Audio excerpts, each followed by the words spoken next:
nikah tuh cuman sekali, terus badan saya harus bagus karena saya harus tampil di hadapan orang banyak yang dokumentasi itu akan bertahan sampai saya tidak ada, seperti itu kan.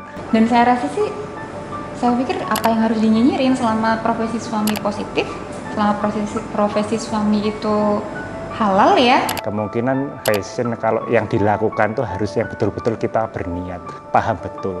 Dan satu lagi harus kita betul-betul mantap. Seperti yang kita tahu lah ya, untuk atlet itu kan rata-rata kan pasti membutuhkan biaya besar dan lain sebagainya. Kira-kira bisa nggak ya bertanggung jawab sama keluarga kayak gitu kan. Halo, nama aku Ayona Adita Prihantika, bisa dipanggil Ayona. Aku usia 33 tahun, profesi ibu rumah tangga untuk saat ini. Nama saya Fareza Febriano, siswa di Putra. Profesi saya bodybuilder dan personal trainer. Usia saya 33 tahun.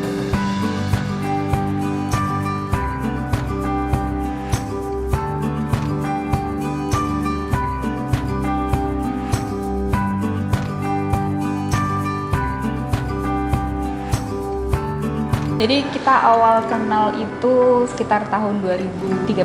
Jadi waktu dari awal kenal sampai kita deket itu 2014 baru deket sih. Terus kita menikah di 2017. Jadi udah 29 tahun. Iya.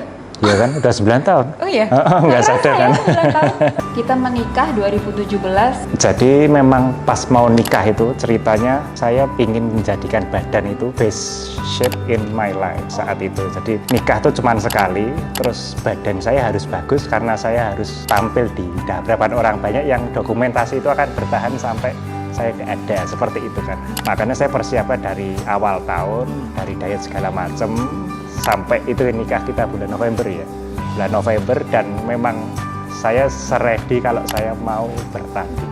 Alhamdulillahnya ya, untuk teman, keluarga, orang-orang terdekat tuh alhamdulillah orang-orang positif.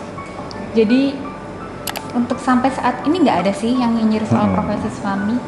Dan saya rasa sih, saya pikir apa yang harus dinyinyirin selama profesi suami positif, selama profesi suami itu halal ya.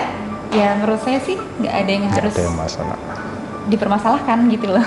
Jadi memang kalau udah nikah harus bener-bener udah, ya aku milih kamu, aku udah siap dengan baik burukmu, seperti itu kan. Kalau orang tua saya, terutama ayah saya, itu kan beliau itu orangnya nggak pilih-pilih sebenarnya ya. Bener, nggak pilih-pilih. Jadi pada saat itu ketika saya kenalin ke suami saya ini, ternyata ayah saya langsung suka. Saya juga agak kaget loh sebenarnya. Waktu mau saya kenalin agak ragu-ragu juga sebenarnya. Cuman ya gimana ya, kita udah ada hubungan, mau nggak mau kan harus kenalin kan. Ya udah akhirnya saya kenalin, ternyata kok saya kok langsung ini nih, ngobrolnya langsung nyambung pada saat itu ya gitu kan. Terus ternyata ya orang tua saya suka, kemudian kita juga udah saling kenal juga sama kedua belah pihak keluarga kan. Saya kenal keluarganya Mas Reza kenal keluarga saya, sama-sama cocok, sama-sama udah setuju. Ya udah akhirnya ya ngapain juga sih pacaran lama-lama, ya udah kita memutuskan untuk menikah kayak gitu.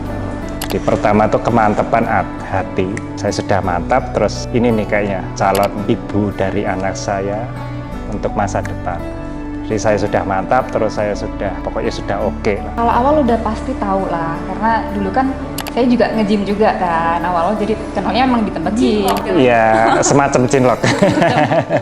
Pada saat itu ya namanya kita perempuan menikah gitu kan, suaminya yang nantinya bisa bertanggung jawab gitu kan. Sekarang kita tahu kalau atlet bodybuilder gitu kan di Indonesia ini juga seperti yang kita tahu lah ya, untuk atlet itu kan rata-rata kan pasti membutuhkan biaya besar dan lain sebagainya. Kira-kira bisa nggak ya bertanggung jawab sama keluarga kayak gitu kan. Terus memang awal-awal sih kita sempet ngobrol juga, apa nggak pengen coba yang lain gitu kan, usaha kah atau apa kayak gitu kan. Kita pernah juga coba usaha kayak gitu kan. Terus tapi setelah itu saya lihat makin kesini nggak bisa dipaksakan tuh. Misalnya memang passionnya suami di bodybuilding, passionnya di atlet gitu kan.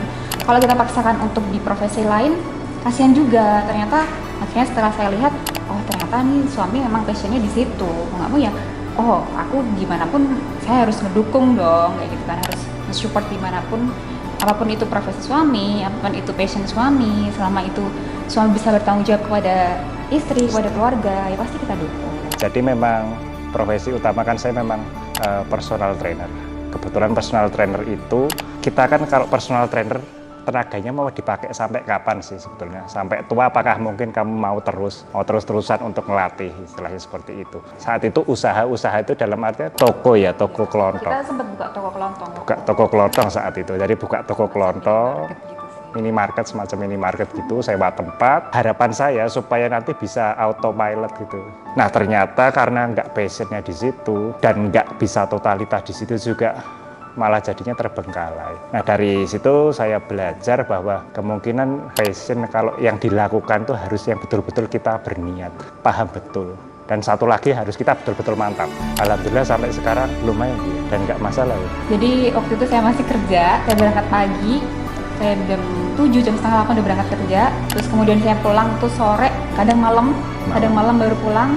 Suami juga berangkat pagi, nanti malam baru pulang, kadang ngajar, kadang latihan, kayak gitu kan. Nah itu waktu itu kerasa banget sih, jadi kayak saya tuh malah banyak waktunya tuh di tempat kerja, sama suami juga banyak waktunya di tempat kerja, di rumah tuh malah jarang banget ketemu. Jadi kadang malah kita suka janjian, yuk nanti weekend kita kemana, kayak gitu kan, misalnya makan di luar atau kayak gimana, itu kerasa banget. Tapi kalau untuk saat ini kebetulan kan saya udah resign, kan saya full time di rumah, suami juga sekarang ngajar, ya lebih banyak ketemunya sih. Suami saya itu sosok suami yang tanggung jawab. Jadi walaupun memang dia punya segudang aktivitas ya, apapun itu yang sesuai dengan hobinya dia, tapi dia tetap bertanggung jawab kepada istri dan keluarga. Dan keluarga kita terutama juga, gak hanya sama saya kayak gitu. Orangnya jujur, apa adanya, gak dibuat-buat. Ya saya sukanya itu sih. Kalau saya tuh ngerasanya kalau nemenin suami tanding atau penonton ya, itu tuh saya ngerasa kayak saya juga yang tanding gitu loh. Soalnya dari awal sebelum tanding kan saya juga yang nyiapin makanannya, terus saya tahu prosesnya suami saya untuk bertanding itu kayak gimana, proses dari latihannya lah, dari menjaga makanannya lah, pola makannya. Istri ini sampai totalitasnya masakannya yang dimasakkan untuk saya juga makan juga. Jadi ikut dalam pola makan diet saya. Biarpun masih ada bumbunya sih ya. Cuman kan biasanya makan yang berlemak segala macam, ikut makanan saya yang pasti banyak tanpa lemaknya. Harapannya sih Evol ini nggak hanya di lokal tapi ke global sih. Kalau bisa sih go internasional sih. Kalau misalnya orang mau beli whey gitu, saya bilangnya nggak, saya mau beli whey, saya mau beli Evolin, nah kayak gitu. Top of mind brand. Jadi kayak big brand lah.